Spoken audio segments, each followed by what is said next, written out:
అదే RTV app వార్తల్ని క్షణాల్లో చదివే అవకాశం ఉంటుంది. ఒక న్యూస్ పేపర్, ఒక టెలివిజన్ ఛానల్ మీ చేతుల్లో ఎప్పుడూ ఉంటాయి. కూటమి ద్వారా అధికారంలోకి వచ్చినటువంటి కూటమి ప్రభుత్వంలో కుంపట్టు రగుతున్న పరిస్థితి ప్రధానంగా కనిపిస్తుంది. ఏదైతే గతంలో బీజేపీ, టీడీపీ అదేవిధంగా జనసేన మూడు పార్టీలు కలిసి ప్రచారంలో పాల్గొనడం జరిగింది. అయితే ప్రచారంలో పాల్గొన్న అనంతరం ఎమ్మెల్యేలుగా ఎన్నికైన తర్వాత కూటమిలో అక్కడక్కడ కొంత విభేదాలు కనిపిస్తున్నాయి. ఏదైతే కూటమి నేతలకు సరైనటువంటి ప్రాధాన్యత, సరైనటువంటి గుర్తింపుని ఇవ్వడం లేదన్నటువంటి భావనలు కూడా వినిపిస్తున్నాయి. ఆ నేపథ్యంలోనే కడప జిల్లాలో కొన్ని చోట్ల ఏదైతే కొందరు ఎమ్మెల్యేలు కూటమి నేతలను కలుపుకోకపోవడం లేదన్నటువంటి వాదనలు కూడా వినిపిస్తున్నాయి. ఇందుకు ప్రధాన కారణం కూటమి నేతలు ఏదైతే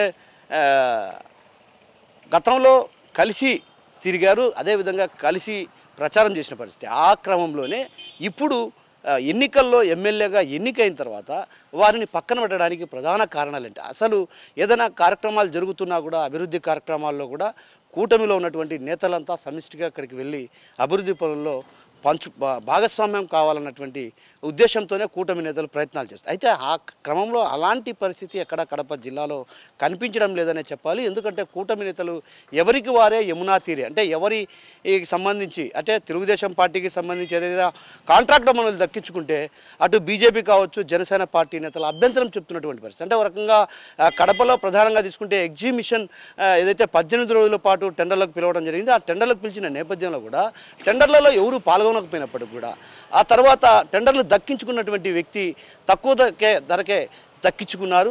అయితే ₹1 కోటి పలకాల్సినటువంటి ఏదైతే ఎగ్జిబిషన్ దాదాపు 40 లక్షలకు కేటాయించడాన్ని కూడా తప్పుపడుతూ కూడా కమిషనర్ను కలిసినటువంటి పరిస్థితి ఉంది. అయితే ఆ క్రమంలోనే ఒక్కసారిగా కూడా ఆ కూటమిలో కుంపట్లు అవుతున్నాయన్నటువంటి భావన ఒకవైపు వినిపిస్తుంది. మరోవైపు ఏదైతే బీజేపీకి సంబంధించినటువంటి నేతలు కావచ్చు, అదేవిధంగా జనసేన పార్టీకి సంబంధించిన నేతలు ఎక్కడా కూడా కలిసినటువంటి సందర్భాలు లేవు. కేవలం మొన్న ఏదైతే చంద్రబాబు జన్మదిన వేడుకలు అంటే పుట్టినరోజు వేడుకల్లో మాత్రమే సుంకర శ్రీనివాస్ ఎవరైతే జిల్లా కోఆర్డినేటర్గా వ్యవహరిస్తున్నారో ఆయన కనిపించారు.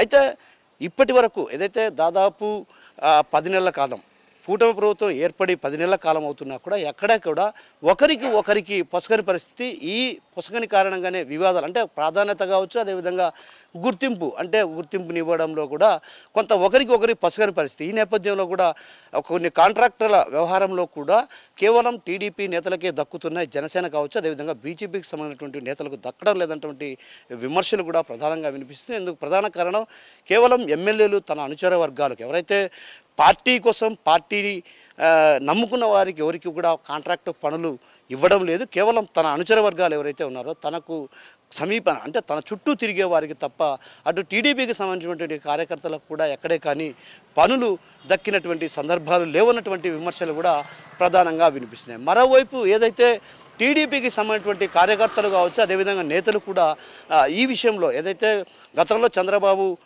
సంక్షేమ ఫలాలు ప్రజలకు పనులు మాత్రం క్యాడర్కే అంటూ కూడా ఆయన డైరెక్ట్గా చెప్పడం జరిగింది. అయితే అలాంటి పరిస్థితి అక్కడ కడప జిల్లాలో కనిపించని పరిస్థితి.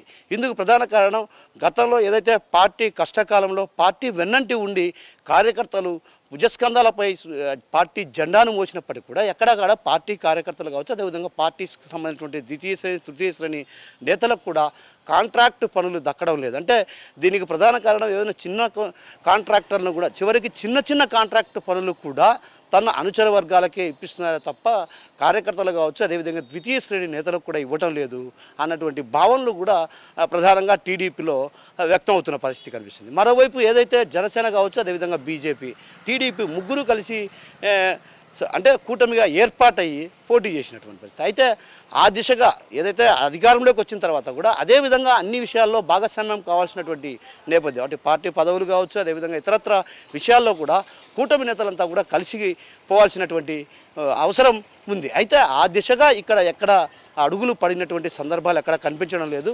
ఒక రకంగా ఒంటెద్దు పోకడల వల్లే పరిస్థితి రాబోయే రోజుల్లో కూటమిలో కుంపట్లు ఇప్పటికే రగులుతున్నటువంటి పరిస్థితి. అలాంటి పరిస్థితి నేపథ్యంలో మరికొద్ది రోజుల్లో స్థానిక సంస్థల ఎన్నికలు కూడా రానున్నాయి. ఆ నేపథ్యంలో ఎవరు మధ్య విభేదాలకు దారితీసి అవి ఎటువైపుకు దారితీస్తాయో అన్నటువంటి పరిణామాలు కనిపించే పరిస్థితి ప్రధానంగా ఉన్నాయన్నటువంటి భావన సర్వత్రా వినిపిస్తున్నాయి. ఈ నేపథ్యంలో అటు అధిష్టానం కావచ్చు, అదేవిధంగా పైన ఉన్నటువంటి చంద్రబాబు కావచ్చు, ఇతరత్ర కూటమి నేతలంతా కూడా ఒకసారిగా కూటమి నేతలకు, ఇక్కడ ఉన్నటువంటి నేతలకు కూడా సూచనలు ఇవ్వాల్సినటువంటి అవసరం ఉంది. ఏదైతే మరో 15 ఏళ్ల పాటు చంద్రబాబే ముఖ్యమంత్రిగా ఉండాలని జనసేన అధినేత ఆకాంక్షించారు కాబట్టి ఆ నేపథ్యంలో ఇక్కడ కడపలో అటు కూటమి మధ్య కుంపట్లు రగులుతున్న నేపథ్యంలో అటు జనసేన కావచ్చు, టీడీపీ, బీజేపీల మధ్య ఒక రకంగా వర్గ విభేదాలు అదేవిధంగా తారాస్థాయికి చేరుకున్నటువంటి పరిస్థితి. ఆ క్రమంలో వీటిని పక్కన పెట్టి పంతాలు పట్టింపులకు పోకుండా ఏదైతే కూటమి గెలవడానికి అన్ని పార్టీలు కలిసి శ్రమించాయి కాబట్టి అందరికీ తగిన ప్రాధాన్యత గుర్తింపునిచ్చే దిశగా అడుగులు వేస్తారని ఆశిద్దాం. కెమెరా పర్సన్ హరితో కిషోర్, RTV కడప నుంచి. మరిన్ని వీడియోస్ కోసం ఛానల్ ని సబ్స్క్రైబ్ చేయండి, లేటెస్ట్ అప్డేట్స్ కోసం వాట్సాప్ ఛానల్ ని ఫాలో చేయండి అండ్ లింక్ డిస్క్రిప్షన్ లో ఉంది.